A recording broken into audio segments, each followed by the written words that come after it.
Oh, am I on video? No. Oh my Oh, God. That's right. background. The swag. I came prepared. Yeah. Meanwhile, we're turning orange in Um, our lighting, so Yeah, you're the pro. you're do you gonna want look. do you want me to send you this? Yeah. Yeah, that's amazing. I love. All right. My Right dad's now? always like, "Oh, you guys need to get a poster with your logo in the background." So you've actually done my dad's advice before we even took that up.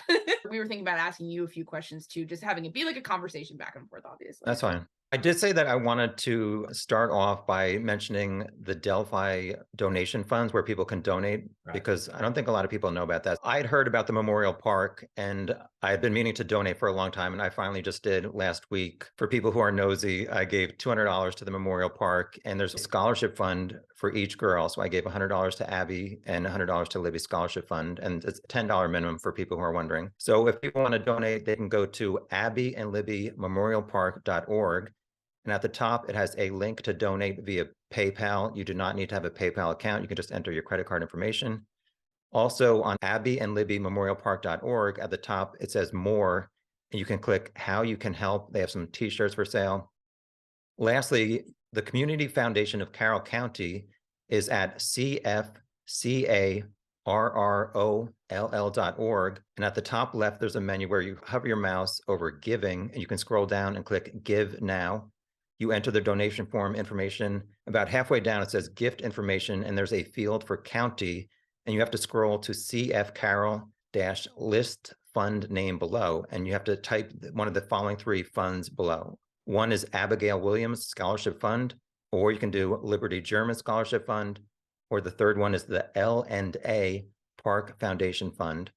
You just have to make sure you look, because it says monthly, annually, or one-time donation. So make sure you read each option. You click submit, and it'll show a page saying, thank you for your donation. And I appreciate anybody who also donates. Thank you. I think that's a terrific reminder. I mean, these girls were so beloved by their families, by the community, and there still is, an opportunity to sort of honor their legacy by giving to these causes that make life better for people in the community where they were, raised and where they lived. And I think that's a really, really nice gesture. A lot of people now who are interested in the case just like go and visit the bridge, which is where these girls, met their ends. And it's wonderful that there's now a place you can go to celebrate their lives and how they live. So I'm really grateful for the existence of that park. Yeah. So what's your background and how did you get interested in this case? I'm really not into true crime. Like I said at the beginning of my first Delphi, my research video, I mean, I used to watch Murder, She Wrote a few episodes, but I mean, I've never been into true crime. So I've been a huge Mariah Carey fan for a long time. And the reason I started my YouTube channel is because I had a bunch of these old VHS tapes that were not on YouTube. And part of the thing is there's some early performances before her first album came out that no fan had. So I did some sleuthing, and I got these two really rare Mariah Carey performances that non-Mariah fans wouldn't be impressed by, but fans who had been wanting these performances were kind of impressed that I had gotten them. So that was kind of my early sleuthing stuff. For this case, February 1st, 2021, I don't know if you guys saw this, but in Pennsylvania, there was a snowstorm and there was a couple, a married couple, and they apparently put their snow on the guy across the street, and he shot them both. And then he committed suicide right after, when he realized, maybe I shouldn't have done that. So that was February 1st, 2021. And around February 10th, people online were still talking about it on these discussion boards. So I was wondering, why are these people still talking about it? Because I don't like to see video or photos of people getting killed or anything. So I never actually clicked on the story. So people said, oh, nobody has been able to find in the media or online a picture of the murderer. So I kind of took that as my cue to, let's see if I can find this guy or his picture. So his name was Jeffrey Spade. It was in Pennsylvania. So I Googled Jeffrey Spade obituary for some kind of clues. It said that he ran marathons. So I did another Google search for Jeff Spade marathon, and I found some results of races that he had been in. And when people do marathons, they get this white and black, it's called a bib number. So I started looking up for these pictures from these races and his bib number. And after a few hours that night, I finally found some photos of this guy. So that was around February 10th, 2021. A few days later, February 14th, obviously was the 4-year anniversary of when the girls were found.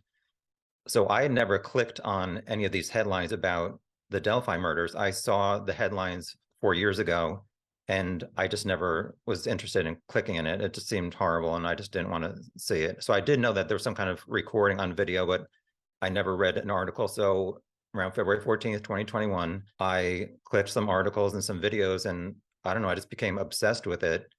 And I started taking notes. I started collecting files. And over the next 2.5 months, by like late April, I had looked at a bunch of suspects. I tried to analyze the audio, the video, like trying to find all these different clothing.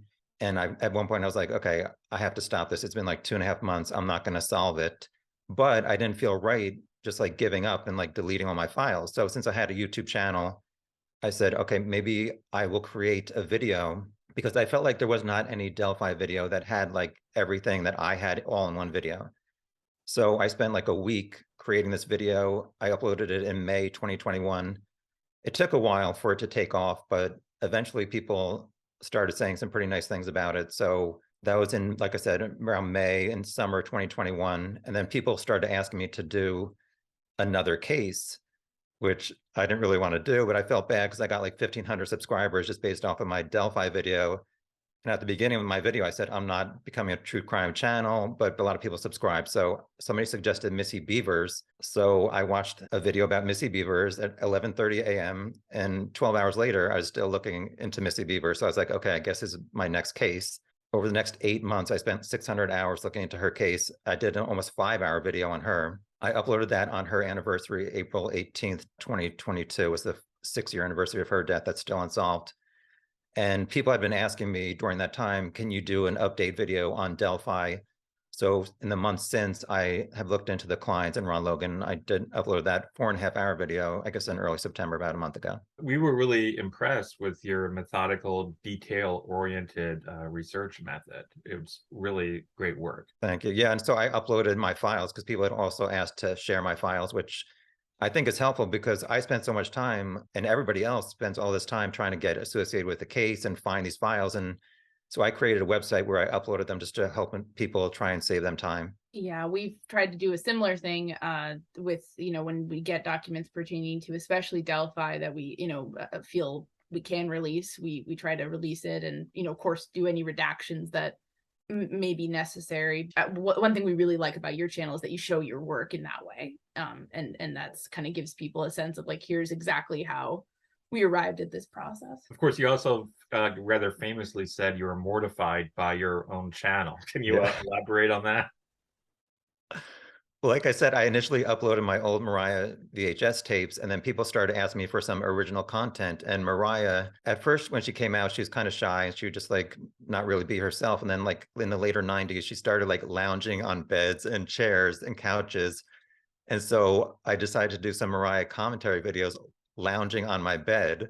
And I mean, it's embarrassing as heck, but it's just to be fun and stuff like that. So that was kind of I'm mortified by my channel, although now it's even worse because I do these weekly making fun of the news segments where I lie in my bed making fun of news stories. So, but it's just, I try to have a sense of humor. My mom was voted class clown and class wit. So I'm just trying to make people laugh. Well, we think you do a good job with it, and we wouldn't say mortifying, we would say delightful. Do you have plans to do any other cases? People keep asking me that, and I have a list of about 20 cases, but like I said, I spent almost 1,000 hours probably on Delphi in the past 18 months, 600 hours plus on Missy Beavers. And like, I've totally ignored everything in my personal life for the past 18 months because of these 2 cases pretty much. So at this time, just the thought of spending hundreds of hours, and the only reason I have looked into these is hoping to find one thing that nobody else has found and to solve it. It's not really interesting to me to do these like really long deep dives, although people appreciate them. It's just not interesting to me. I'm trying to somehow solve these, and it's looking like it's not that easy. So the only reason I would want to look into another case really is if I could solve it. Having said that, I might have a few more true crime related videos in the future. I saw the FBI top 10 fugitive list like a year and a half ago, and I had an idea on how to kind of capture these guys. And so I've done it over the past year or so. And I really thought I had maybe found Robert William Fisher, who's like one of the most elusive guys on the FBI top 10 list. And I mean, it turns out that I probably did not, but so many things matched up for him. I'm still not sure about it. I did submit it to the FBI. honestly, if you saw my videos, you wouldn't be surprised that I really feel like my tip to the FBI was like the most detailed ever. It had like 6 spreadsheets. It was like really, really detailed. And they said, we don't think this is worth spending our resources on at this time. So I'm going to maybe share that video, like what my process is, because it's somewhat interesting, even if I did not find him. Although, like 6 months ago, they finally took him off the list because they're like, okay, we're not going to find him. We want to make room for somebody else who we might be able to find. So I might share that video in the future. And also, I do look for solving crimes for reward money. I have another like technique where if somebody's involved in a crime or a shooting where they have a car that's pretty unique, obviously they're going to maybe try to get rid of it. So last year I saw this drive-by shooting with a really unique car, and I looked on Craigslist. Within 3 minutes of reading about this story, I really believe I found the car. But I did not want to contact the Craigslist owner or who posted the ad because I didn't want to tip them off that somebody's looking into them. So I called the police, and I've contacted them 4 times and they have never replied because I said, just contact Craigslist to find out who posted this and you'll solve it. It still remains unsolved.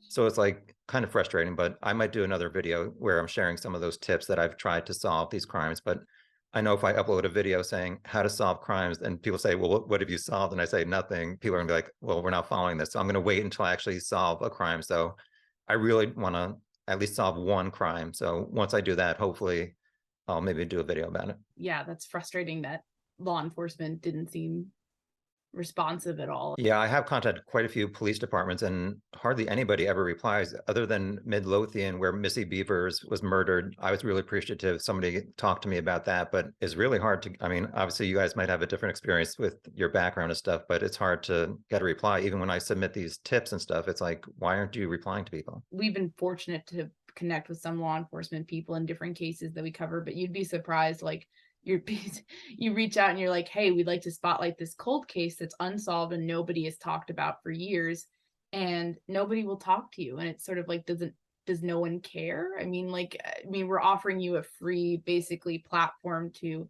talk about it and at least raise awareness. And I mean, it's not going to get solved. No momentum's happening, so you might as well do something. And a lot of law enforcement seem to have a general idea that anything on new media, whether it's YouTube or podcasts, is just crazy people. And like, yeah. I mean, we can all probably agree with sometimes maybe people deserve that reputation, but there's a lot of people who are doing it totally responsibly, or, you know, it's still a platform, and it just, I think the skepticism and the willingness to dismiss it is a problem, because, you know, a lot of local media places are strapped and they're not necessarily going to be able to cover that or devote resources to trying to solve a case necessarily. So someone is willing to do that work. I think they should certainly the work you do is so detail oriented that certainly deserves their consideration. It's infuriating. It's not like you're just coming and, oh, hey, I think it's this random guy because he looks funny. You know, you're showing your work. In Delphi, I mean, I think at some point they said there were up to 80,000 tips, and I mean, I'm sure you guys have read online. Some people said this crazy thing, like, I tipped it in. And it's like, how many crazy tips do they have to go through that's wasting their time? A ton is our understanding, unfortunately. And people don't seem to realize that, like, you know, the wild conspiracy theory that you're pushing is just wasting everybody's time and is actually harmful, because it basically forces the police to stop what they're doing and read something that's not important and not true. You know, you don't want to discourage the public from tipping things that could be plausible, but people don't seem to have a good judgment about where that line is, about what's plausible versus what's just total unhinged speculation. I'm curious, you've spent more time thinking about this case and studying this case and taking a real detail-oriented look at this case.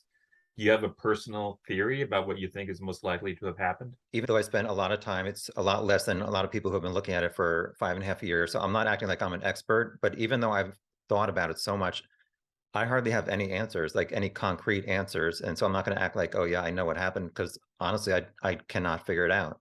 Our stock answer, I feel sometimes, is we don't know. You know, people will kind of say, well, you've uncovered this or that, so what are the conclusions you draw? And we try to kind of narrowly tailor our answers around that, because, you know, we can't just connect all the dots because we don't have that information, and we are reluctant to make too much of a leap of jumping to conclusions or making assumptions that turn out to be incorrect. So we definitely feel that. I guess on a personal level, how does it feel that the work you've done has resonated and you've got an audience of people who really appreciate what you do. Well, like I said, I'm discouraged that I spent all this time trying to solve it, and I feel like I failed. But if there's one thing I can add to this case, like I said, it's saving people time by either watching one of my, even though they're really long, I think it is helpful that I tried to include a lot of different angles and facts. And people said that they do appreciate that. And honestly, I've read a lot of nice comments about me and my video online, and I really appreciate that some people are finding it useful. All right, so now for you guys, this is not an interrogation. I'm I'm not going to do my best Detective Vito impression, but you guys have received a lot of praise, but you have received some criticism online also. So I want to give you an opportunity to respond to some of these criticisms, if you don't mind. Yeah, please. So there's obviously two groups of people who are interested in Delphi. Some people want to know everything, and some people feel like certain information should not be released in case it might harm the case. And my initial reaction to you guys asking me to talk to you was a polite no, because I had said in my previous live chat that although I appreciate what you guys have released as somebody who wants to know pretty much everything, I just felt like, especially the Wabash search information, I know you guys did not know it was going to last 5 weeks, but I felt like it was kind of like putting the police in the spotlight. So do you want to talk about how you decide what information to release? Yeah, certainly. And it's a great question. And we appreciate you being so frank, and we're not above criticism. We're imperfect people trying to do our best, but I think there's a lot of areas in this case around coverage where a lot of reasonable people can probably disagree.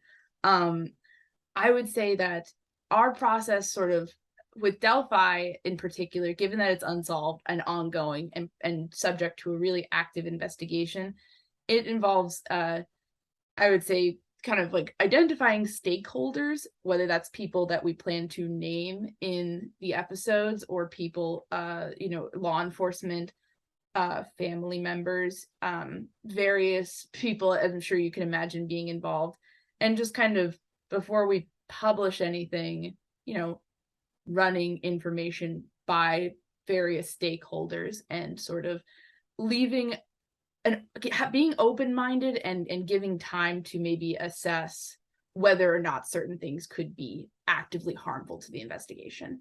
And it's not a matter of just saying, I think it's just a matter of have open lines of communication. We don't want to assume something is fine and then it comes back and that was devastating and it could hurt the investigation. We also don't, as journalists, we want to inform the public, so we don't want to just assume we can't ask them anything. We're just going to bury this because we assume it's sensitive. So we try to assume nothing at this point, talk to people, get an assessment, and kind of look at the risks and what could happen as part of the reporting process, I guess. Yeah. And I think, sometimes people, I think maybe assume a little bit like that the case is very fragile and very weak, and that like a gust of wind could sort of knock it down. And that's understandable given that it's unsolved and it's 5 years. And so obviously the optimal outcome would have been that it's solved by now. So we can assume that, and we're always trying to dig like what's happening exactly. But we just try not to assume that. We would encourage people not to assume, without having sources in law enforcement, that stuff we're releasing is necessarily harmful to the case, because that's not the feedback we've received in those conversations, I guess. In fact, the feedback we've received is that the information we've released has actually been helpful because it gives more publicity on the case. And we specifically were told, for instance, that releasing the Cain and Klein interrogation transcript was helpful, and it helped generate a lot of people calling in with useful tips. And I'll add this, like we have counterexamples, information that we've taken to people I identified as stakeholders or people who would know, and we're told pretty explicitly, like, if this gets out, X could happen. And those were conversations where we sort of talked about it between the two of us and determined that, well, that actually seems like a pretty reasonable concern. And if X did happen, people would be rightfully pretty upset with us.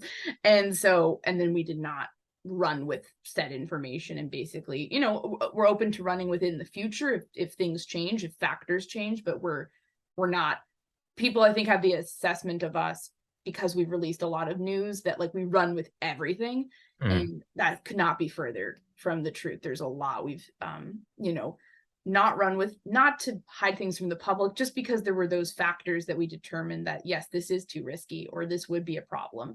And it really mostly has to do with like negative impact to the investigation and the investigators doing their jobs. I would say that tends to be the biggest factor in terms of how. In terms of the Wabash River search, I'll note that was going on in public pretty openly, and it was a topic of conversation among a lot of people in Peru. So that wasn't it was an open secret locally where people were seeing it unfold before their eyes and sort of openly wondering, hey, where's the media? Like, this is happening. So we felt at that point, based on discussions, but also the fact that it was unfolding in public and it had been going on for some time at that point, we sort of felt that this is going to break sooner or later. And I think based on the conversations, we did not hear anything that was a red flag or, if you do this, there will be X consequences. But we're always open to hearing those because we certainly, this case is very important to us, and people have worked very hard on it, both in the media and in law enforcement. And it, we would not want to do something to deprive the families in this case of the justice they deserve. So you say that you did run it by law enforcement, but isn't there like 4 different agencies working on this? Delphi, Carroll County, Indiana State Police, and the FBI. So if somebody that you're dealing with is in one of those agencies, how do you know one of those other agencies would be okay with it? I would answer that by saying those agencies have all been involved at different points in different capacities, but I don't view the case as necessarily being evenly split at the current moment by those. Is that fair to say? That's fair to say. Yeah. I don't really get the sense, for example, that the Delphi police are leading the charge on anything. And that's understandable. That's not necessarily, they don't necessarily have the resources for that. But if we're being told pretty, like we feel comfortable, not necessarily some I would say agencies are more communicative than others. And then in some cases we have sources who are placed in a position to know things that are not permitted to speak to us, and will never confirm or deny anything around them or what entities that they are involved with. But that's another good way of understanding. Having multiple sources, I think, is a good way to kind of understand things if they'll affect certain things. But we never assume either way, I guess, is a good way to say it. Would you say Carroll County is leading this investigation, or Indiana State Police? It's a good question. Most of the work I've seen, I would say, seems to be being done by the Indiana State Police currently. That doesn't mean that there isn't significant contributions going on from Carroll County. And if you work for Carroll County and you have some thoughts, definitely send us an email. We'd be interested in that. Not from your work email. From your important. From your private email. But so we're open to certainly learning more about that. But and again, it's understandable. It's a pretty before this happened and before the Flora fire happened, I think Carroll County could be aptly described as somewhat sleepy, does not have a huge sheriff's department at all. And so they didn't have the resources, at least at that time, to conduct an investigation like this. We've heard stories about leads being followed even in other countries in terms of computer programs and stuff. And a small town or a small county in Indiana just doesn't have the resources to conduct an investigation of that magnitude. We'll get to that in a little bit later. I think you're talking about Yubo Yellow. Yeah. Oh, yeah. All right. We'll talk about that in a minute, I guess. So is there any information that you guys regret releasing? I wouldn't say so. I think what would prompt us to regret something is hearing that, yes, this consequence happened, and we've never gotten any feedback that would indicate anything around that. I think sometimes we wish we had framed things more clearly. Yeah. I think when we released the Ron Logan search warrant, we primarily saw that as a historical document. It was a snapshot of where the investigation stood a month in. And it also had some details about the crime scene that were of interest. And perhaps we didn't make that as clear. I think we repeatedly said that in the episode, in fairness, but I don't think we necessarily controlled the narrative enough once it hit the sort of media outside of us, where it suddenly became like, let's Ron Logan is Ron guilty. Logan is Here's guilty. the proof. Yeah, and I think that was something where we really saw firsthand how a narrative can emerge. And it's not as if, I think we viewed it as, again, we viewed it in an overly academic sense of like, what does this tell us about the case in March of 2017? And other people basically said, case closed. And I think that is something that we could have done a better job when speaking to other outlets, being just very clear about our own opinions. We at that point were very much in the mode of like, our opinions don't matter. All that matters is the facts that we unearth. And I think we learned from that, sometimes it does make sense to kind of take a bit of a stand if you're saying, well, listen, it's a very interesting document, but it only has one side of the story. There's nothing going to, probable cause affidavits do not exist so that you can be like both sides. It's all about this guy's guilty. And it's also 5 years old. And I think we were a bit too, that narrative sort of ran away. And then it died down, as things do in Delphi. It's like you see these things blow up and then nothing, and it was definitely a lesson for us, I would say.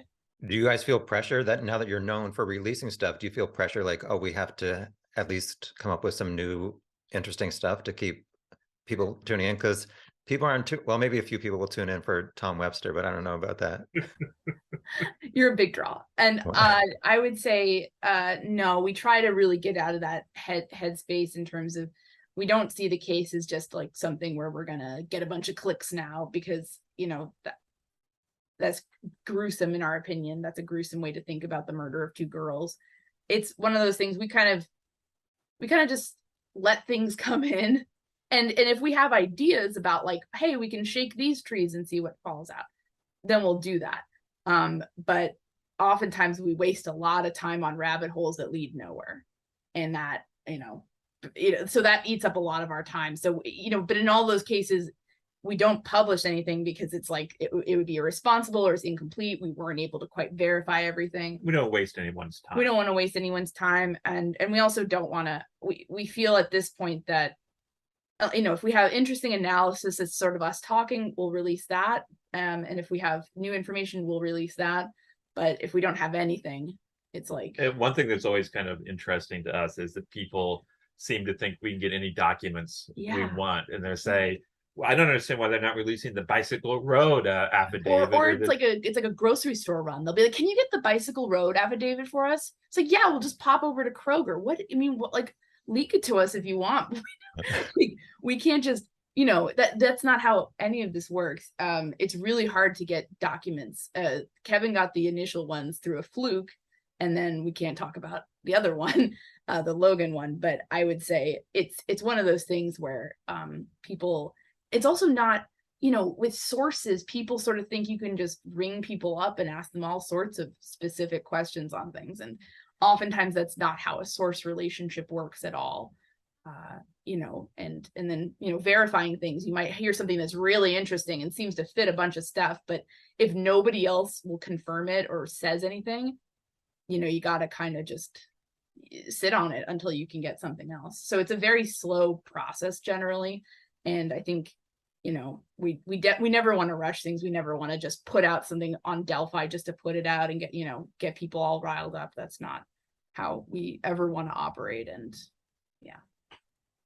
You mentioned rabbit holes. Somebody under my first Delphi video said something like, dude, you fall down a lot of rabbit holes. So at the beginning of my Missy Beavers video, I mentioned that and I said, ain't no shame in my rabbit hole game, because I feel like, especially with these cold cases, it might take some random person going down some random rabbit hole to maybe come up with a good clue. Because in my first video, some people agree with me on this, some people disagreed. I said that when I was looking at this video of this guy walking across the bridge repeatedly, I see possible rips in his jeans. Some people said no, some people said yes, but I really felt like if somebody could find a picture of a guy with these same rips in his jeans, the same jacket from like a few years prior, like on Facebook, maybe in the background, that could identify this person that has been unidentifiable for 5 years.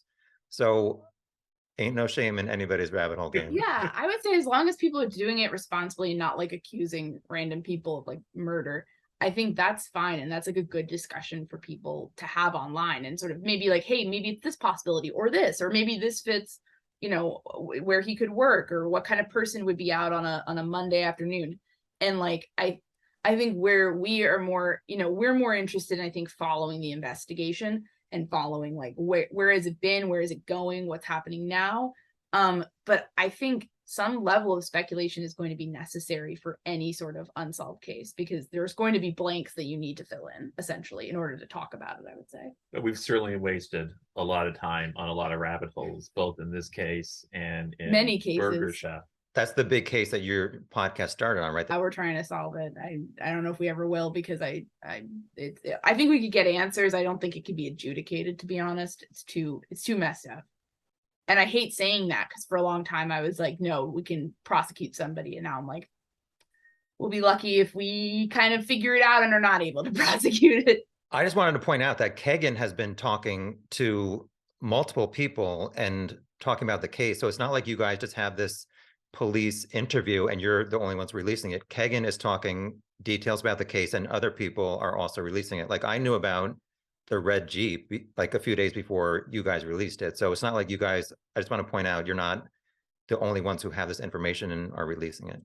Yes, sometimes we take a little bit longer. We try to like verify it or make sure that, you know, this is a story he told police, as opposed to like just something we're seeing in screenshots that may or may not be spreading around. So we try to only release it if we're like, yes, we feel very solidly. And that's when we try to place in context, and that we're not saying this is what actually happened.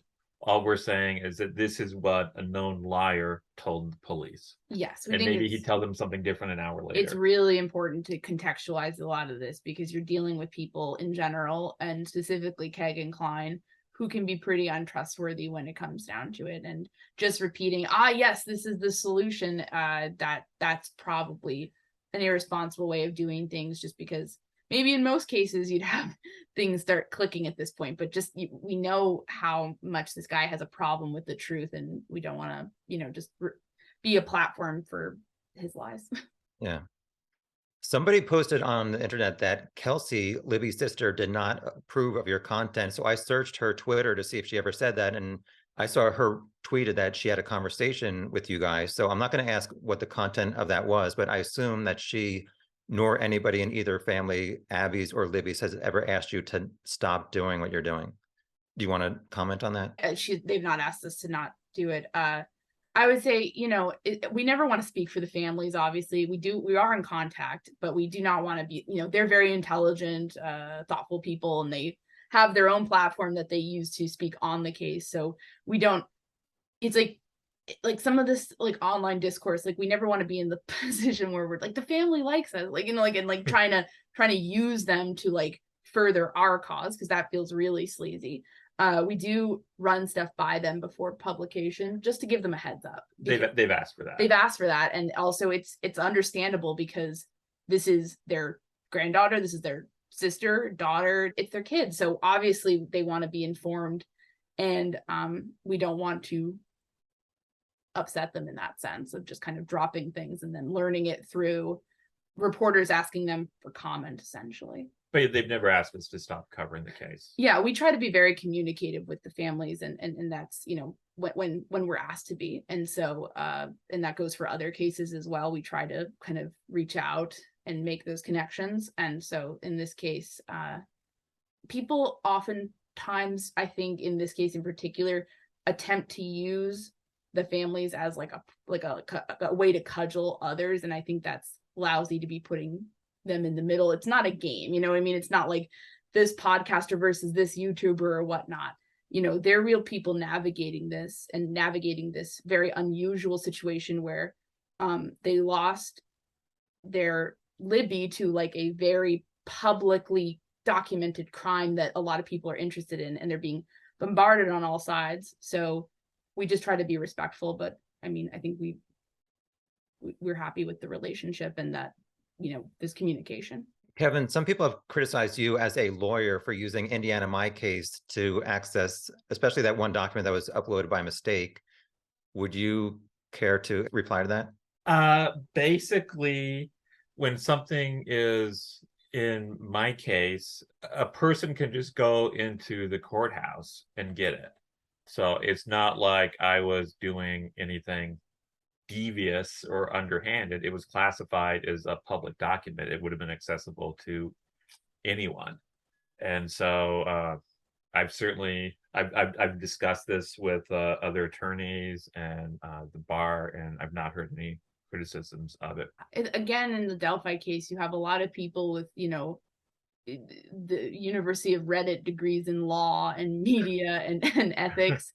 And, you know, it kind of, it begins after a while to feel a bit disingenuous, frankly. And as we've said, we're not above criticism, and we certainly see areas where people can disagree and like there can be a communication or like, hey, what, you know, is this too far? Is that too far? But when people were sort of acting that was some sort of legal breach of legal ethics, it was like, can you be a little more specific about what exactly is the problem? If it's made available to the public and I, as a member of the public, access it, there's no legal qualm. If he's an officer of the court, it would have been improper leaking it, then that's different. Different. If I was, you know, in this case as an attorney for someone, and there was something filed that was supposed to be kept confidential, and then I went and talked about it on a podcast, that clearly would have been improper. Yeah. Speaking of that, there's a rumor about a gag order.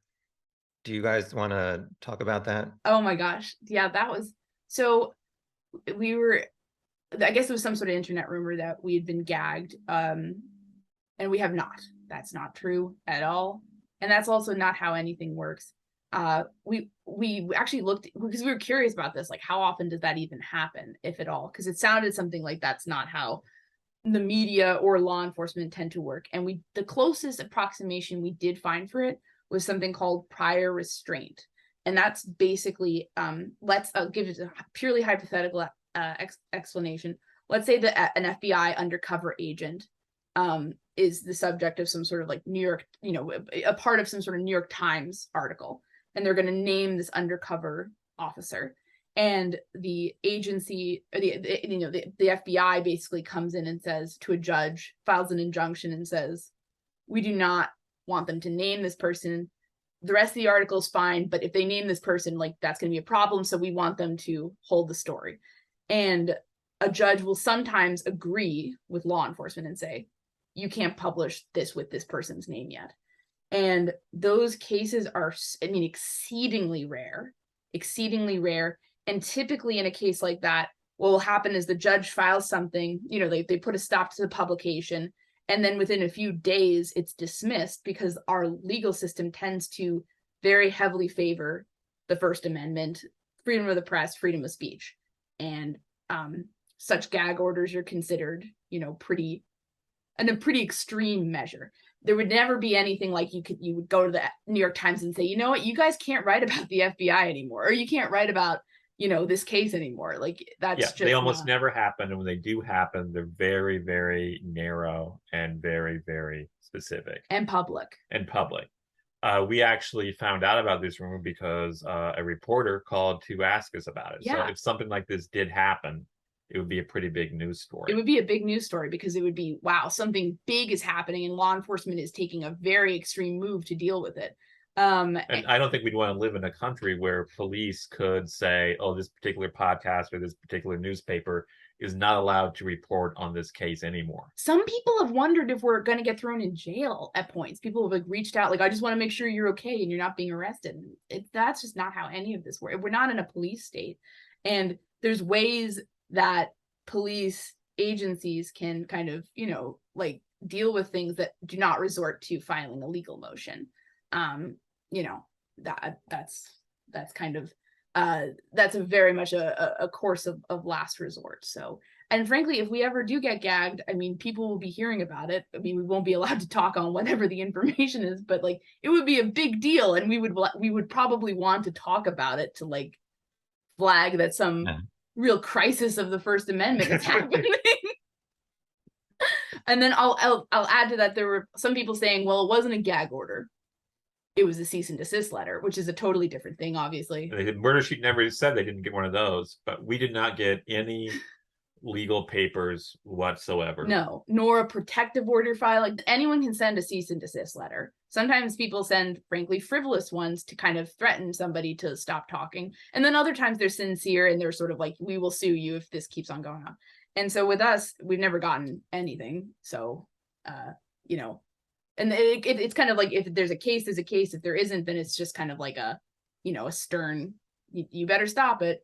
And then protective orders, I don't know why anyone would file that. We're pretty innocuous. We do our diligence and reach out to people for comment, but we've never stalked anyone. Or if, you know, people tell us no comment, we respect that and we back off. So there's a lot of people who really don't like us, spend too much time thinking about us, and always want to believe the worst of us.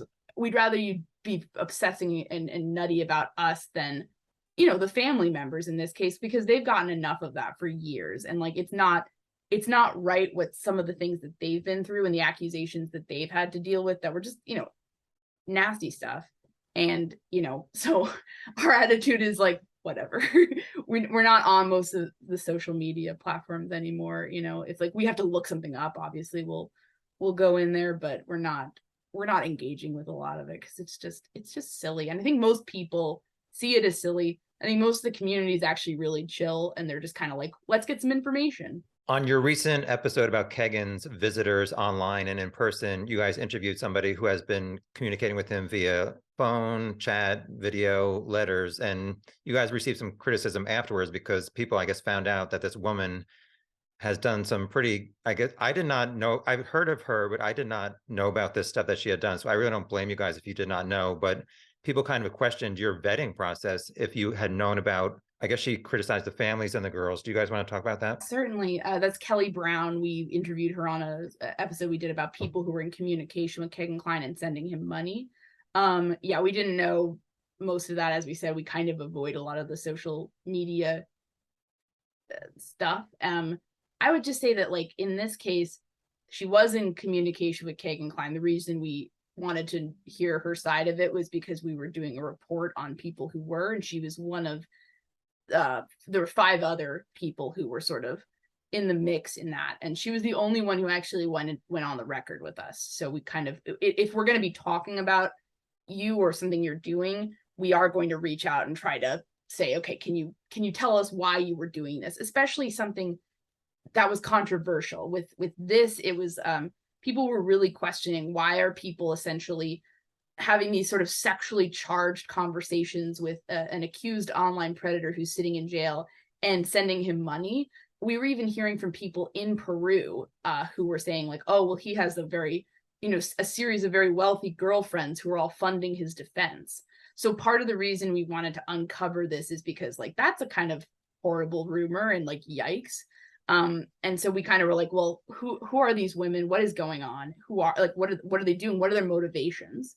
So we kind of approached it more as journalists than people who are trying to say, yes, we agree with everything these people do all the time and forever. And because they're on our show, they get a murder sheet stamp of approval for the rest of their lives. We tried to only include comments she made relative to her perspective on her visits with Cain Klein. And then we also tried to make a point of saying, you know, ideally, we like to have at least 2 sources for anything reported as to what happened. But we weren't able to have 2 sources for the content of her conversations. We know she had the conversations. Yes. And so we tried to say, this is just her own perspective. And I would say just in general, like with this, with our show, we don't see it as a platform in the sense that we're trying to, you know, launch people's careers or use it in that way. We're more of, you know, what is the information you can give us? And if it was some sort of like judgment on somebody's morality or overall doing good things, we also talked to Cain Klein via text and ran that entire exchange where he was basically, I mean, it was pretty much nothing. He was just trying to pump us for money, essentially. But that's not a judgment call about, oh, we think he's wrongly accused or a good guy. It's just, you know, he is involved. Kelly Brown involved herself. And I think the interview is more to get at the heart of like, why would somebody do that, as opposed to this is a good thing to do, if that makes sense. So these are some October 6th live chat questions that we did not get to. Is it known where Tony and his phone were the afternoon of the murders? We don't know. Yeah. We don't have any information on that, unfortunately. I wish we did. I wish we did. It's a great question. Why hasn't Cain been charged with trafficking narcotics and possession of marijuana? Excellent question, but we don't know. We don't have any insight into what would be the strategic reasons around that. I guess they're going with the bigger CSAM charges. Yeah, I would think maybe that's considered more important. Is Kevin, I'm curious, like just in your, as an attorney, is there something that would make a prosecutor not want to like overload the charges or like stretch too much? Or is it just a matter of like, it would be hard to prove some of that? It might be hard to prove, and they have a very strong case against him on CSAM. So if he's going to be going away potentially for many, many years for that, it's like, why bother? If he admitted to the marijuana usage, though, wouldn't that be just a slam dunk, or is that an oversimplification? I think that's an oversimplification. Yeah. This one's kind of like a multi-parter. Will a Kagan CSAM/Delphi plea deal only be announced after a Delphi killer is arrested? Interesting. We don't know at all. Sorry, we're so boring. Like we're just answering. We don't know to any of this. That's one of those ones where that speaks to police strategy, and I think from the sense we get, they desperately do not want us to know any of that, and I can't say that we have any insight into what the plan would be. All we know, we reported Doug Carter flew up in July on the helicopter to basically talk to the prosecutor and say, take it to trial. And we don't know exactly why he did that. We don't know whether that was posturing to like show that, we're pretty serious on this, or whether that was sincere, like you need to take this to trial. That's important. We know it's unusual for an Indiana State Police superintendent to do that, from what we've heard. And certainly there was no talk of a deal at the pretrial conference that was held last week. That sort of shot, down any expectations of a deal. That was the one thing that we had a feeling going into it. Well, we had some insight, but we thought maybe this is going to be probably nothing. And then it was, but it was something in that we now know a trial seems pretty likely unless something happens in December. But yeah, that is to say we don't know, and we're sorry. Does a CSAM/Delphi plea deal need to happen by Kagan's January 23rd CSAM trial, or will that date get pushed if law enforcement is still working on evidence related to Delphi? I'm speculating here, and maybe Kevin will correct me, but like I would think that a certain point, but by the trial, the Miami County will have had to assemble resources and put this all together. Trials, are not, it's going to take resources. So I would imagine a judge would be pretty upset if at the very last minute, somebody pulled an old switcheroo and, oh no, I don't know. That's just me. If I were in that position, I think I would be pretty ticked off, but you might be better to answer that. That's fair. That's fair. Yeah. I would think it would have to happen pretty soon to avoid that. And remember, this is one thing we were talking about recently. The last pretrial conference is 2 days before Christmas Eve. So people are going to be off then, and it's going to, the Christmas, people might take a week off perhaps. So there's logistical things that you would think that like, if we were going to see something, we'd see it, before that, because otherwise if he, gets cold feet on that day, it could be, it could take a little while to get the wheels in motion. I don't know. That's all speculation. I want to like strongly label that's just me talking. It's not me talking based on anything we've heard from a source, just kind of me rambling. So take it with a grain of salt. So if Kagan is sentenced to only the CSAM charges in January or early February, and there is no mention of a plea deal related to Delphi, does that mean there is no Delphi connection for Kagan or Tony? I would say not necessarily. It would certainly mean that the prosecution in that case was not looking to make any sort of deal, and was therefore not looking to connect his crimes around CSAM with the Delphi case. And there's a legitimate reason for doing that, because you don't necessarily want to prejudice the jury, or bring a bunch of things that you can't prove in versus what you can definitely prove with the CSAM. So certainly behind the scenes, there's a lot of talk about how it's obviously connected. The people behind the scenes seem to take that as a fact. It's easy to say things behind the scenes. You can't say something in court unless you're able to prove it beyond a reasonable doubt. And obviously they have not succeeded in getting to that level yet. Yeah, I think basically it wouldn't necessarily mean that, but it would certainly mean that the case is not in a place where it could be adjudicated. I mean, that would be definitely fair to say. And then I think that sort of speaks for itself. Obviously, if they're not charging anyone with it, it's obviously not ready as far as a case goes to be taken to trial. Somebody wanted to know if Kagan has turned on his dad, Tony, and implicated him in CSAM and or Delphi, why isn't Tony in jail? More specifically, probably for the CSAM, which has maybe more evidence than Delphi. But why is Tony maybe not charged yet? This would be total speculation. But I would say one thing that is very, very clear is that Kagan Klein is a known liar. So if he says, my dad did X, that in and of itself would not be enough. They would need to come up with some sort of independent supporting evidence in order to charge him, because any defense attorney that Tony or anyone else Kagan implicates would hire would have a field day saying, yeah, Kagan said this, but look over here, Kagan said he was a successful rapper. Yeah, Kagan says zig, Kagan says zag, Kagan says up, Kagan says down. It's going to take more than Kagan Klein's word to do anything in this case. But in the August 2020 interview with Kagan, police seem to be saying there's two different people talking in the Peru house. So it seems like police do think Tony was at least somewhat involved with the CSAM. So I'm just curious why he's not at least been charged with that, even though all the phones seem to be in Kagan's name, but the police seem to be saying, we think Tony was also chatting.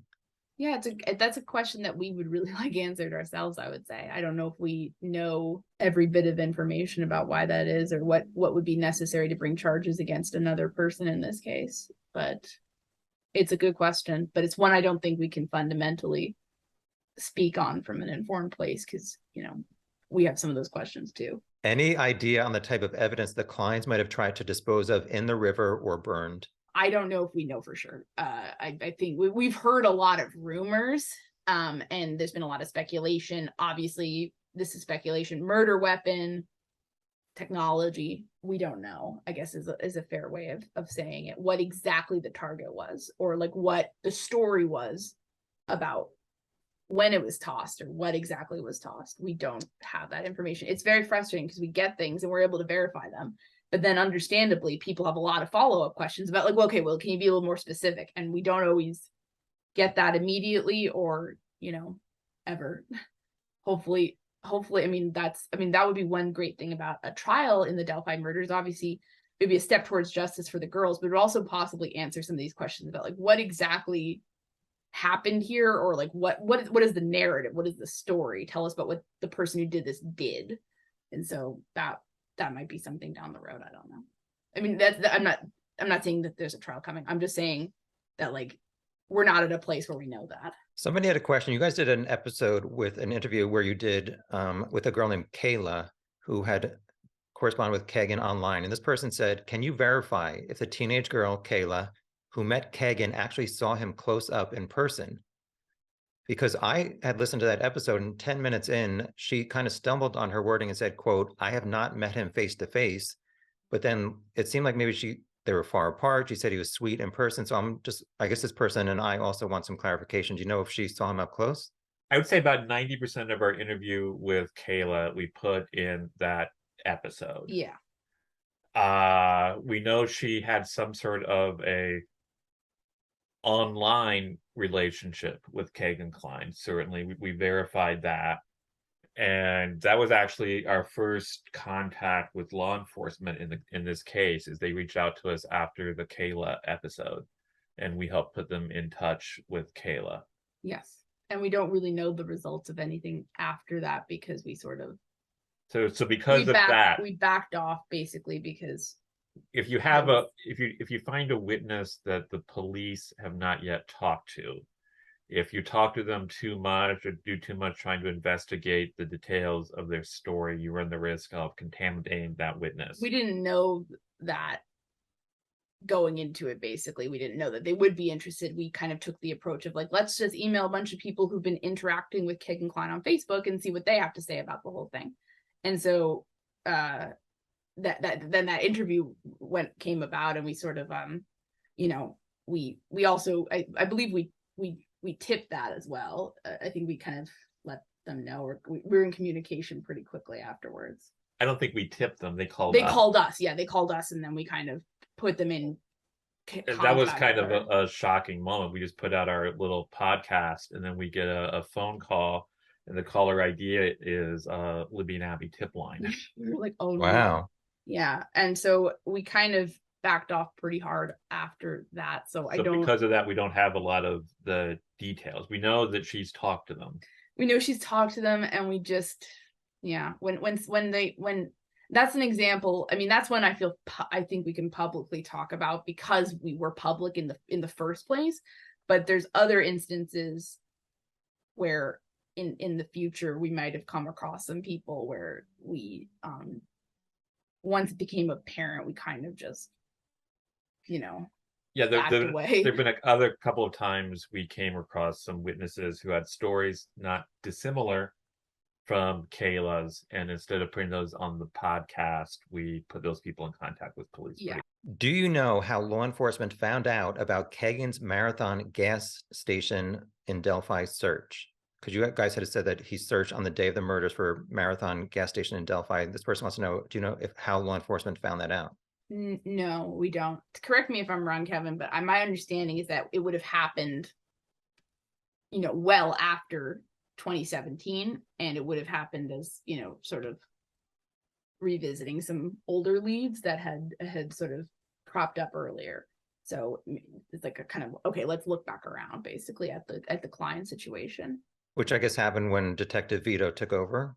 I couldn't tell you exactly when or what the impetus was necessarily. That's a decent guess in my opinion, but we don't have the exact play by play. My impression is there's actually been a couple of times during the course of the investigation where the investigators basically said, we're not really going anywhere. Let's go back to the beginning and make sure we haven't missed anything. Yeah. I think it's probably happened at least a couple of times. Yeah, loop around basically. And so I don't know exactly what the mechanism of them finding that was or how that played out necessarily. But it seemed odd that it was not even brought up in Kegan's August 2020 interview. You would think that they would say, because they said, we don't think you were there. And then if he searched Marathon gas station in Delphi, you would think they would have asked that in August 2020. No, it's a fair it's point. A good point. You think they would have. Maybe they meant by there, maybe they meant at the murder site, or maybe they didn't know it then. Or maybe they didn't know it then.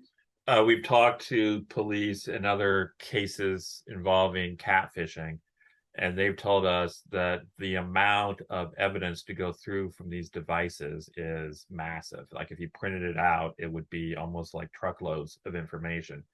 Because like 120 gigs on a phone, that's hundreds and hundreds of thousands of pages. So it takes quite a long time to go through all that. Well, I think in some law enforcement document, it said Detective Vito got Indiana State Police report about Kegan's devices not until, I guess, June 2020. I don't know if it had not been run before then or what. I don't know. I just found that odd that he took over in April 2020, and it said in June he got Kegan's devices reports. So it just seemed odd to me that it was so long after. And the whole matter of Kegan not handing in one of his phones, the one that he was using to talk to Libby, there's that too, where it's like, how did that impact things? Because he maybe deleted stuff and then they had to go back and try to recreate some of that. I don't know. I'm speculating here, but there's a lot we would love to know about the timeline regarding some of this. People familiar with the case know that there was a witness, and apparently some girl that he was not supposed to be with, and they're known as the arguing couple. Somebody had a question, it's kind of vague. What's up with a witness at the trails arguing with his quote unquote girlfriend? Do you guys have anything you want to talk about this? Some people think he's a suspect. He apparently maybe changed his story. He was maybe a witness to the killer. Do you guys want to talk about arguing couple or arguing couple guy? There was a theory brought about a while ago and spread on some podcasts and on Reddit, certainly, that the male in that, I believe, was A a suspect. suspect. And basically it was because he was there. And our concern with that is if you start treating witnesses as suspects in crimes and you're basically wrecking their lives because of this, it might make it less likely for witnesses to come forward in other crimes. And there was actually an episode of our podcast where we interviewed the captain from True Crime Garage, because he was one of the people who talked a lot about that theory. He's a great guy. I love that conversation because I think we came into it very much like, why are you doing this? And he kind of was able to explain his points. We were able to explain our concerns. And then it ended up being, I think, a positive discussion, because I think we kind of, everyone left saying, okay, I understand the other person, rather than us just kind of being like, you're wrong, and him being defensive. And so I was proud of that episode, and kind of it was impressive because, I mean, we sent him a pretty hostile email, which I wrote. Naturally, Kevin's a teddy bear. I'm the good cop. I was very stern and mean, probably. I mean, I wasn't impolite, but like it was certainly kind of giving an indication that I didn't feel like this was a good thing for them to be putting out. And he immediately got back to us and was like, let's talk about it. And I was really impressed with that, because I don't know if I would have done that. So I gave him a lot of credit. I felt, he really deeply cares about this case. So I have a lot of respect for the captain, and we disagreed on that point, I would say, but I'm glad we had that conversation. But in general, yeah, I mean, the more we got into the case and the more we understood about like what was going on behind the scenes and what the law enforcement contacts were saying, and what people were, we kind of realized that like the public perception of the case is very different from things going on behind the scenes and what the police are actually focused on. And I think that's borne out by all the Cake and Klein stuff, or even the Ron Logan stuff. I mean, we're not hearing stuff about like, oh, we got to check on those witnesses again. I mean, that's just could not be further from the truth. So, yeah, I think there's a lot of lessons in there, but that's my rambling answer. Do you think there's a lack of solid DNA from the killer because it was Tony or Kegan? Wouldn't it have been solved, since they apparently both submitted DNA up to 5 years ago? All we can do with that is sort of like work, like it's like a blank space, so like we can work around it. We don't know what the situation with the DNA is for sure. We've heard some things, haven't been able to confirm them, so we can't report on them. We imagine, I mean, this is just speculation, but we imagine if there was a full profile, strong DNA evidence, that there would be a profile and it would identify either somebody who did it, or if they're not in the system, then somebody that they could do genetic genealogy with. Mm-hmm. But that doesn't mean that the technology won't catch up with it necessarily. Like there's always new developments, and people, maybe this sample isn't quite enough, but now it is. I don't think there's nothing, but we haven't gotten a DNA match, and we know that because it hasn't been announced and no one's been arrested. Something similar to that, somebody said there was a rumor that a fingerprint evidence was lost. Are you familiar with that?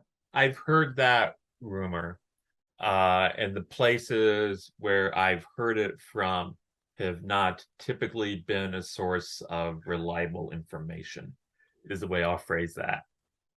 So at this point, anything's possible, but I've not heard that from any source that I would consider reliable. With something like that, it's like we never want to be like, it's definitely not true, because we don't know. Maybe it is, but like we're not gonna, unless we get it from I don't even know what a fingerprint lost even means. Yeah, like did you lose the slides, or like did somebody do it wrong? I don't know. There was a reference in the August 2020 Kagan interview about Anthony Shots' money account going to Libby. Do you know if Anthony Shots ever sent any money to Libby? Yeah, we've gotten asked that before recently, and I don't know that we do. Right? We've been trying to run that down. We've been trying to run that down because it's an interesting reference, and frankly, it's one that sort of flew over our heads because it's like a how many page document, and we kind of like, there were certain things we definitely gleaned from it, and then there's other things I feel like we need to go back to and like, wait a minute, can we pause on this? That's one of them, but we don't have any further information to add beyond what's in the document. Yeah, I found some Kagan like Cash App or Venmo, but not for Anthony Shots. So I don't know if it was deleted at some point. I don't know if you even know about this. Can we debunk the Gabe Ellis meth/revenge theory? That's what somebody wanted to know your opinion on that. Gonna surreptitiously look at my phone really quickly. I know I've heard that name. I've not, or at least I don't remember it. So that So Yeah, I'm not too familiar with it, but I know that there was an Ashley Garth she's been arrested for the murder of Nicole Bowen. I don't know if it's connected. I mean, the revenge theory, I think, is that people said Libby's dad may have turned on this Ashley Garth girl and had her son taken away or something, that this was revenge for that. I don't know if this is Gabe Ellis was involved in that theory or not. I know, and I know that that accusation is deeply hurtful to the German family, and like that it was something that so I'll note that, obviously. I will say, so I just looked up Gabe Ellis. It looks like he was wanted for child exploitation, possession of child pornography, according to the Kokomo Tribune on February 14th, 2017. And I don't know how he would factor into a revenge angle, but I can say that in our reporting, looking behind the scenes, we've not heard about anything regarding him.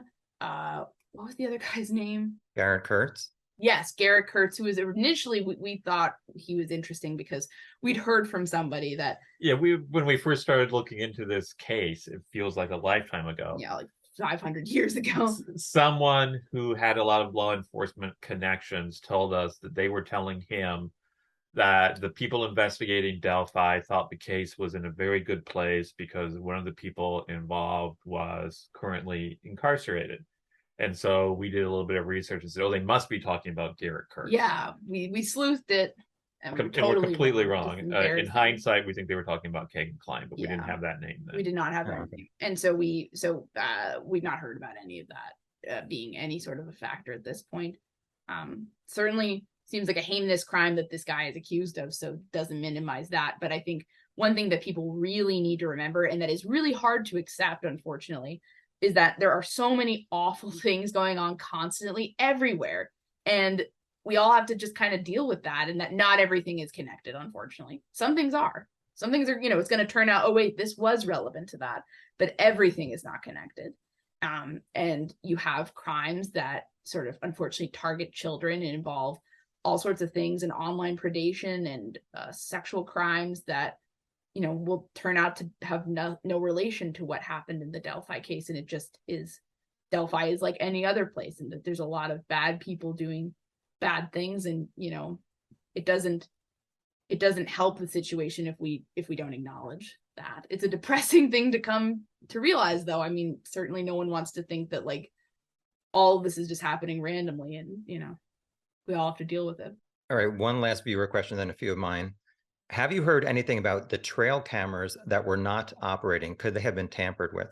I guess there's cameras at the trails, and one of them was not working. And I have not heard about that rumor. Have you? I have not either. As for, I mean, anything can happen, right? So could they be tampered with? The answer is yes, because anything could happen. I think it helps. We are both people who, I think if we let ourselves go, we kind of might be more on the, maybe this is connected to that. So we try very hard to kind of, I think Kevin came up with this idea, and then I've adopted it as well, as like the usual case. It's not Occam's razor, but it's like the most boring thing is probably right, because we don't live in a Lifetime movie, and we don't live in a fictional story where everything's really neat and dramatic. We live in the reality. And frankly, is it more likely that some junky trail cam short-circuited, or is it more likely that there's a conspiracy? And I would say probably the first. And if there's evidence of the latter, then we're very interested in that, obviously. But if it's just like this must be a conspiracy because it didn't work out, that that's probably, I think that's thinking that isn't necessarily super helpful, if that makes sense. Although it's understandable because our brains are wired to make connections. All right, just a few of my questions, then we'll wrap it up. Carroll County Sheriff election is November 8th, and some people are hoping a change will affect this case. I listened to you guys interviewed Mike Thomas, who said that Tony Leggett was running the investigation, and then Mike lost in the primary. And now Tony is running against an independent named Mark Pinkard, who is a Lafayette PD detective. Do you think the only way to change direction in the Delphi case will be if Tony Leggett loses? No, not at all. I'm very bluntly no. I think that's a sideshow, frankly. I really do. And I think people trying to make a huge deal about it are seems like it's an interesting thing to do, I guess.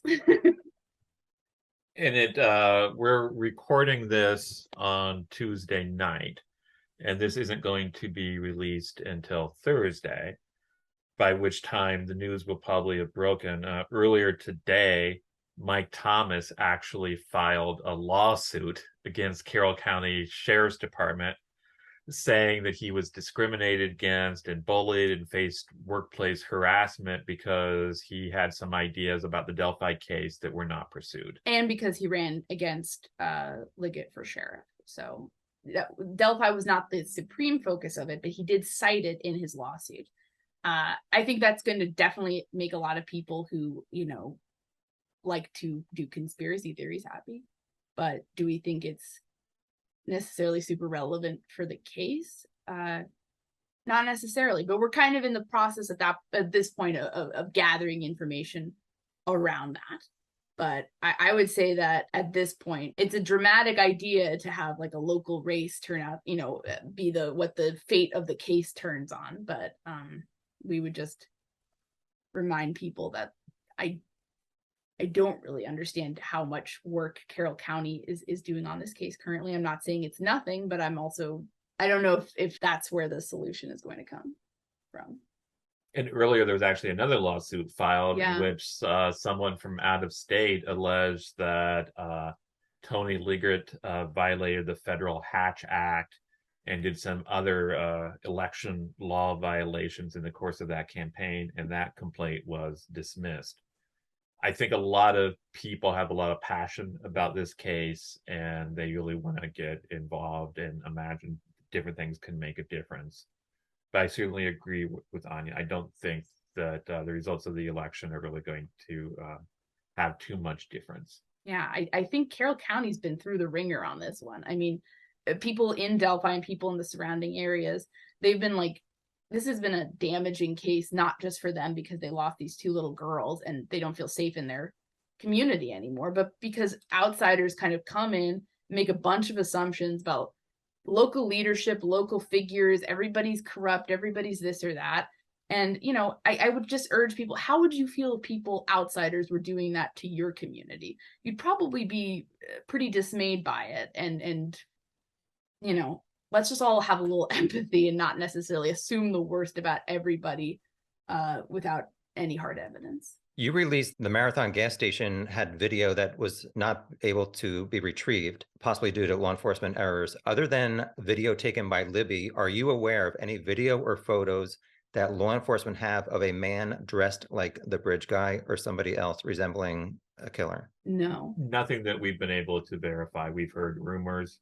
I'm sure most of the people either listening or watching this have also heard rumors, but nothing that we've been able to verify. In Kagan's August 2020 police interview, they said that Kagan's Dropbox led to one of the biggest CSAM investigations in Indiana history. Was this true? We've tried to find out. We don't know, because police can lie in interviews, as we've said, and as everybody said a number of times. Anecdotally, there seem to be CSAM cases certainly happening in Indiana. Whether those are connected at all, we can't really say. I wish we could. When you look at the probable cause affidavits, there's nothing mentioning like, oh yes, this was connected to the Kagan Klein, Anthony Schott's Dropbox. But some of the probable cause affidavits seem kind of vague in terms of like how it came about. Mm-hmm. That's one of the rabbit holes we've been down, is we've been reading a lot of probable cause affidavits in CSAM cases. So we're not close to it, but we've not found anything, I guess. And the way it's structured, I mean, I'm just thinking aloud here, but I wonder, could they have just been referencing to the number of materials he had, like, as opposed to like bringing in more people? It's just, the size of the cash he had collected. I don't know. But we've tried pretty hard to lock that down, but have not been successful. In my recent video, I talked about Elliot Schaffner from Kokomo, who was arrested February 10th, the Friday before the murders. He pled guilty and got 15 years plus 10 supervised release. The case was not on my case, so I could not see exactly how many charges he had, but I heard from a fairly reliable source that Kagan was maybe working on a plea deal where he would only serve a very low number of years compared to what most people thought he would based on 30 felonies. So should people be prepared to be disappointed in Kagan's CSAM sentence length? It was less than 10 years that I heard that he might be working on a plea, which is disappointing to me at least. Right. It would be, I think it would be very disappointing to a lot of people. I've heard rumors similar to that.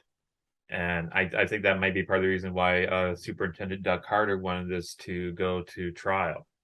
I think people out there would be very disappointed if Kegan Kline ever gets out of prison, frankly. Yeah, given what he's accused of and the nature of the crimes against children and just the prolific what he was doing. I mean, I think the idea of him being free and having access to computers should chill anybody to the bone. But I would say that I don't know what people should be prepared for at this point. I mean, at this point, and things could change on a dime, as we all know in this case. But pre-trial conference, we're heading to trial. There's no talk of a plea deal. There's no talk of we need more time to continue talking, or we just need no more time. No reason why. There's nothing like that. It's just we will see you at the December pre-trial conference, and then we'll see you at trial. So at this point, you know, I think, and we've said this before, one thing that can happen in cases, and this is not based on any knowledge, it's speculation. One thing that can happen in cases with lots of charges is that some of the charges get dropped because they're not quite, it's like pruning. Like you're not, like this one doesn't look like it's going to bud, so let's throw it out basically. And that does not mean the case is falling apart. It just means that the prosecutor is trying to ensure like only the strongest charges get taken. So that something like that I think could happen at this point at like a future conference or, you know, at the beginning of the trial. But we've not heard anything about like a plea deal that's currently in the works. Any plea deal that would be made would be contingent on Kegan Kline telling the truth. And so that's something he seems to have a great deal of problems with. So even if people get initial reports of a plea deal or rumors of a plea deal, keep in mind it could fall apart if it turns out that it's based on things Kegan Kline said that weren't true. Yeah, it's not like, I mean, I think this is a silly example, but I think we watched like a Law and Order episode where someone did a plea deal and then lied and they're like, oh, we're stuck with the plea deal. And it's like, that's not how it works. Like if you just make stuff up to benefit yourself and they say, all right, you get the sweetheart deal, that, it's the deal is off, the deal is void. And you can't just walk away with it, just because you got them to the table, essentially. In the August 2020 interview with Kegan, he said that law enforcement told him, presumably in 2017, that they thought either he or his dad was the murderer in Delphi. You have said that you've heard that Tony is the focus.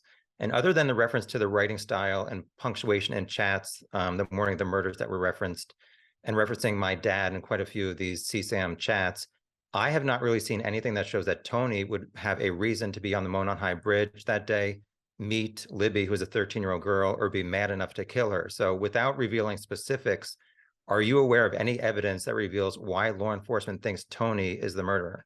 I don't know if we can speak to that necessarily. I can point out some of Tony Kline's history, documented history, involves being very, very violent towards children. And that's as per, which was cited in the transcript.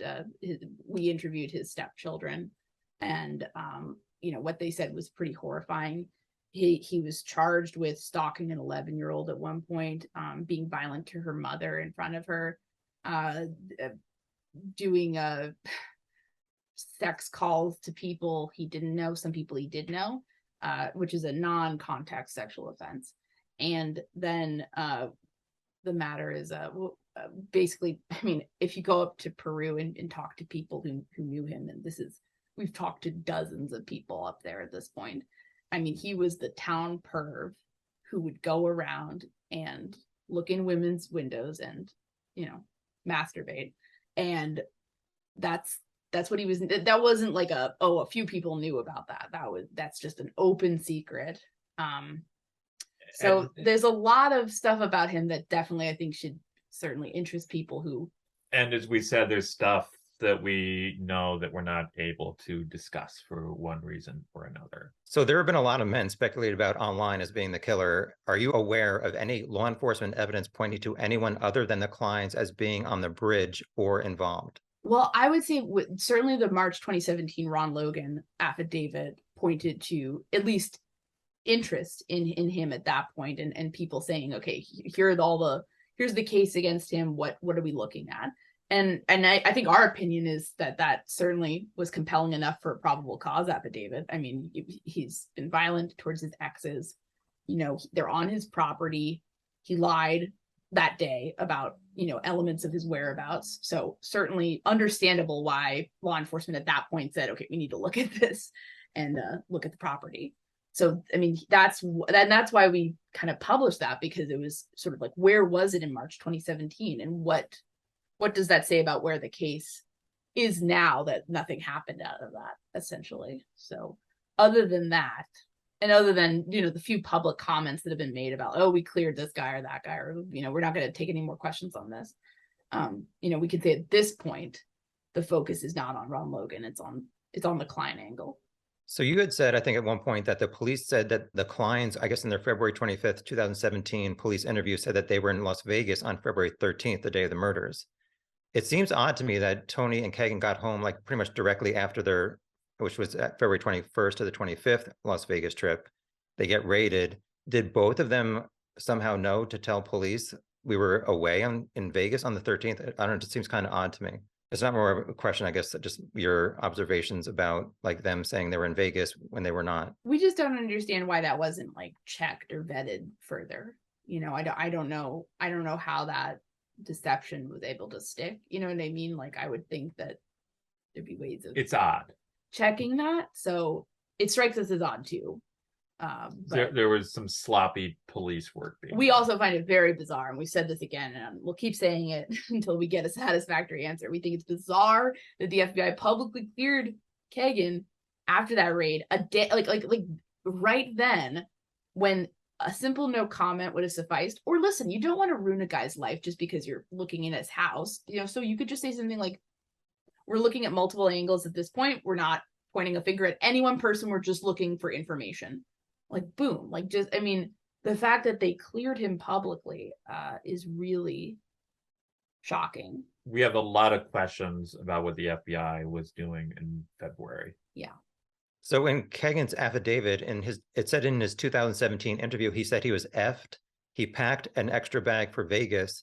And at the time when I kind of glanced over that, I didn't realize that it seems to meant that he knew his dad may have committed the murders, and he was going to leave their Las Vegas hotel, I guess, in the middle of the night to actually live in Las Vegas, but apparently he didn't want to be homeless or something like that. He ended up moving to Vegas, I guess, in March, although he said June, but I think it was March. So like I was going to say, why would police clear them if Cain told them, I thought I was effed? Like, it doesn't seem logical to me. It's bizarre, and we don't know exactly what the timeline was about, like, clearing, or what went into that decision. It baffles us. A lot of that early stuff, like the timeline and the actions of law enforcement, it's really hard to kind of, and this is why we're kind of not really that concerned with like coming up with a theory of the crime ourselves. We're kind of just trying to like find the puzzle pieces, and maybe other people can make some sense of it, because I don't feel like we're in a place where we can see what it is or what exactly happened. We can just get little pieces and vet them, verify them, confirm them, publish them, and then people can discuss them. But we have a hard time putting it together, frankly. I don't want to sound like we don't care, we don't think about this. We do. It's just that I think we would be trying to make things fit, or maybe making puzzle pieces fit where they don't belong, and we don't want to do that, and we don't want to put out stuff that turns out to be wrong. And we would rather just put out the facts and like let people kind of, hopefully we can all figure it out in the end, and somebody will face justice for what they did to Abby and Libby. But at this point, we just feel like it's too premature. Are you aware of how many times both Cain and Tony have been interviewed by police other than February 25th, 2017 and August 2020 for Cain? No. That's the short answer. We know they've been interviewed since then. Yes. Was there a second raid on Tony's house in November 2021? We've heard from a local reporter who talked to some neighbors of Tony Klein. This was Russ McQuaid of Channel 59. He heard reports of some sort of police action at the home, and apparently that time Tony Klein's dog, a pit bull named Cujo, was seized. That's all we know. And people are speculating because the Ron Logan search warrant where mentioned unknown hairs, and people think it might be they were checking Tony Klein's dog's hair to match the crime scene. Yes, and certainly We've heard that. We've too. heard that rumor, and certainly that, in other cases there's been, animal hairs matched up that became sort of evidence, but we don't know what the results are or what happened to Cujo or what anything beyond that. Kevin, you mentioned that this has been an international investigation. I think you're talking about the Yellow and Yubo app. Have you heard anything about this app being important to Delphi? It kind of came out in April of this year, where police, I guess, told a few websites or news outlets that we're also looking for anybody who contacted Kagan on Yellow or Yubo. Can you add anything to why that might be important? We've talked to some folks who've even done videos on Yubo and what it is, and sort of found some disturbing elements of the company. Sort of, it's been described, unfortunately, as like Tinder for teens and things like that, and pointed out like elements of it, could be seen as being possible tools for predators who are looking for, young victims online. And, so the fact that it was brought up specifically by name by law enforcement certainly is concerning, given that it's also received criticism elsewhere for, being a problematic interface. There was a rumor that Doug Carter went to, I guess it's based in France. Yeah. Do you know if that's true or not? And why would he have to go there in person? We don't know if that's true. We can't confirm that. We have heard that rumor. And why would he go there? I guess the thinking would be that you're kind of, you're sending your chief person to negotiate or, But you would certainly think that you could do that just over on the phone. Yeah. Or via Zoom. So I kind of tend to think it's probably not true, because that's a pretty expensive, thing to do just to make a point, I guess, or, be more intimidating. And I can't imagine, French authorities, I imagine there's other cases where there's been cooperation from the United States and France on, crimes that take on an international flavor. So I would imagine that there's probably other avenues that you could take to, ensure that French authorities are cooperating with you. And certainly nothing about the release indicated that, and we're having trouble with French authorities, they're not helping us do this. So we don't know anything about that. Seems unlikely, but again, we don't know either way. Well, I looked at their website and they do have a policy what law enforcement needs to do to get these types of documents related to these cases. So I don't know why he would have to go there in person. Yeah, it seems doesn't make sense. Yeah. In the last few months, the FBI has removed some of the stats related to the guy on the bridge. At one point, they said he could be 18 to 40, up to 220 pounds, reddish brown hair. Could this be used against the prosecution if someone is arrested who does not match that? Kevin, you want to answer that? Technically, the defense can use anything they want. They can say, oh, he doesn't look like the sketch. He doesn't look like the first sketch. So, yeah, that can be used. I mean, yeah, they can use anything they want and anything that's been put out there. But I think convicting someone based on a sketch in the first place would probably be not a great idea. That's pretty flimsy. It's not a photograph and the video is blurry. So yeah, I think if I was the prosecution, I would try to explain, well, here's how we arrived at these stats and this description, and here's why we decided it no longer applied. It was like faulty photo analysis or something, and I would try to explain it away. But I think you would have to explain. You'd have to explain it, but I mean, and this is it doesn't seem like a devastating It's blow. not devastating. I don't think it's devastating, but it's certainly something that would need to be accounted for. And it's certainly, sketches are, if you get the guy immediately, great. And if you don't, then everyone's just looking for a drawing. And that can be pretty tough, as we've seen with other crimes. Final question is for Kevin. Uh-oh. Wow. Uh-oh, yeah. Thanks, Mom. You're off the hook. I'm off the hook. How many Grateful Dead concerts have you been to? People think Kevin is a big Deadhead. What? Really? Oh my God, if people knew, What? they'd be shocked. I've never been to a single Grateful Dead concert. I'll admit my musical tastes go in a little bit different direction. Tell them. I like Broadway show tunes.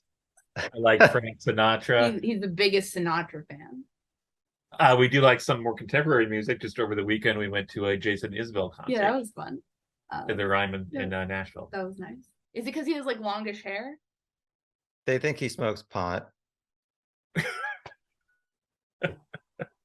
No, I mean, He doesn't. God, if people met him, they'd be like, I like long hair. So like, that's my fault. If people want to be mad that his wife made him do it, look like a hippie, I guess. I'll tell. Is this? Yeah, Is no, just as long you're not admitting to a crime. No, right? no. Okay, yeah. So I'm doing better now, but for an extended period of my life, I suffered from a condition that left me in chronic pain. And so after medicinal marijuana was legalized in Canada, a lot of people said you should try that. And so I never had marijuana in my life. And so I and a friend went to Canada and I got some of this medicinal marijuana and I took some and it had no result whatsoever. Now, didn't affect my pain, didn't make me high. So I thought, well, I must be not taking enough. And so I bought it in capsule form, pretty strong capsules. And so I ended up taking like a whole handful of them. And it didn't make me high, didn't help my pain. And I said, maybe I got a bad batch. And I gave just one capsule to the friend I was with, and they got very, very high immediately. So there's something about my body chemistry that won't let me get high, apparently. Yeah, and he also he's never drank, like, at all. Like, you hate the taste of alcohol. I hate the taste of alcohol. So how is your pain today? Is it better? And I'm sure people who suffer also would want to know what you did that maybe made it go away. I have it's called mitochondrial disease, which is the mitochondria is basically the kind of the engine of the body that makes energy for the body. And so when you have this disease, it's like a doctor said, it's like you have a big Cadillac and the motor is from a golf cart. So I was always tired. I was always headachy. I'd walk across a room and get out of breath. And lots of muscle pain. Lots and lots of muscle pain. I still have some migraines occasionally, but the main thing that helped was some medicine called Amivig that really helped with my migraines and helped, for some reason, helped with my energy. Yeah, like it's one of those things where it's like we're not able to account for necessarily the improvement that he's shown, but it's like we don't care. It's just like good. It's taking care of a lot of for that. The only way I could get through a day, the doctors prescribed basically pep pills that college students would take to stay up all night, or truck drivers would take, and it would just give me enough energy to get through a day. Yeah, it was also killing your heart. Yeah, it was damaging my heart. Yeah, so yeah, it's a miracle drug in his case. But I mean, I know other people who have had chronic pain from other situations, and it's not one size fits all. But thank God for whoever invented it. My sister has had bad migraines for 30 years and she hasn't been able to figure it out. Is that Ambovig for migraines, or is that just one of the things it's good for? Yeah, it's primarily for migraines, and if she hasn't tried it, I really recommend it. It's a monthly injection. I have a loved one who also has very frequent migraines, and she tried it and it did not work for her. Okay. So it's not perfect for everybody, but the doctor I saw said it's life-changing for the people it helps, and it's certainly been life-changing. He has a lot of migraine triggers, so he still gets a lot of migraines, but a lot of the other underlying symptoms of the mitochondrial disease have been really helped by this. All right, well, I wasn't sure what we were going to talk about, and it's almost 2 hours later, so oh wow. And now you know all about Kevin's secret as a non-pothead. Well, it was really nice talking to you guys. I appreciate all of your content and your answers. Thank you. And we really appreciate you talking with us, and we really love your videos, and that's a great background. So send that to us. Love the background, and also just thanks to your listeners and your viewers who sent in great questions too. We really appreciated the chance to kind of get to talk with everybody, and yeah, we appreciate you for the work you do. We're really impressed with the diligent work you've done on the Delphi case. Thank you. That's so wild that people think Kevin's a deadhead. He's so not a hippie. All right. Well, at least that's the most important question that was answered. We finally got that. Yeah, we got that. We could set the record straight. That's pretty much the only thing that we have a definite answer on in this case. So honestly, thank you. Yeah. All right. Thanks, guys. Have a good night. You too. Thanks, Tom. Great talking to you. Bye. Bye.